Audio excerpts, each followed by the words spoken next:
প্রিয়জনের সঙ্গে ঈদ করতে রাজধানী ছাড়ছেন নগরবাসী। ঈদ যাত্রার দ্বিতীয় দিনেও স্বস্তির যাত্রা ট্রেনে, বাসেও নেই ভিড়। বিস্তারিত জানাতে এই মুহূর্তে কমলাপুর রেল স্টেশনে আছেন রিপোর্টার আলামিন তুষার। সরাসরি যাচ্ছি তার কাছে। তুষার, যেমনটা বলছিলাম যে আসলে সকাল থেকে প্রতিটি ট্রেনই কিন্তু যেমন সময় মতোই ছেড়ে গেছে এবং সেই জায়গা থেকে আমরা দেখেছি যে যাত্রী সাধারণের তেমন কোনো ভোগান্তি কিন্তু আমরা দেখিনি।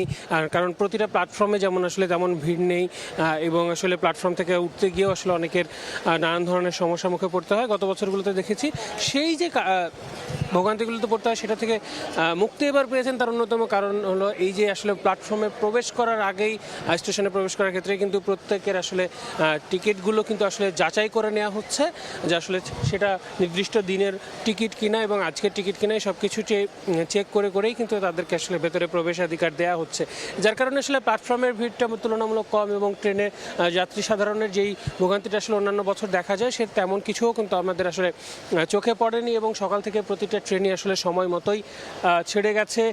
এখন প্ল্যাটফর্মগুলোতে যদি আমি বলি, নকশিকাঁথা এক্সপ্রেস দাঁড়িয়ে আছে, সেটি আসলে খুলনার দিকে যাবে 11টা 20-এ সেটি ছেড়ে যাবার কথা।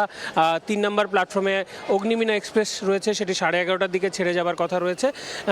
এই দুইটি ট্রেনই এখনো পর্যন্ত দাঁড়িয়ে আছে, কিছুক্ষণের মধ্যে সেগুলো ছেড়ে দেবে। এর বাইরেও যদি আমি আন্তনগর ট্রেনগুলোর কথা বলি, সকাল থেকে প্রায় 12 থেকে 13টির কাছাকাছি ট্রেন আন্তনগর যে ট্রেনগুলো রয়েছে সেগুলো কিন্তু ছেড়ে গেছে এবং কোনোটি ট্রেনেই কিন্তু খুব একটা ঝামেলার মধ্যে আসলে যারা আসলে যাত্রী সাধারণ রয়েছেন তাদেরকে কিন্তু আসলে খুব একটা পড়তে হয়নি। আমরা দেখেছি যে খুবই স্বাচ্ছন্দ্যে তারা কিন্তু তাদের জায়গায় এসেছেন এবং তারা আসলে তাদের সিটও পেয়েছেন। এমনকি যারা আসলে 25% যেই সিটগুলো আসলে যেই স্ট্যান্ডিং টিকিটগুলো বিক্রি করা হয়েছে তারাও কিন্তু আসলে খুব স্বাচ্ছন্দ্যে উঠেছেন এবং তেমন কোনো ঝামেলার মধ্যে তারা আসলে পড়েননি, এমনটাই আমাদেরকে জানিয়েছেন।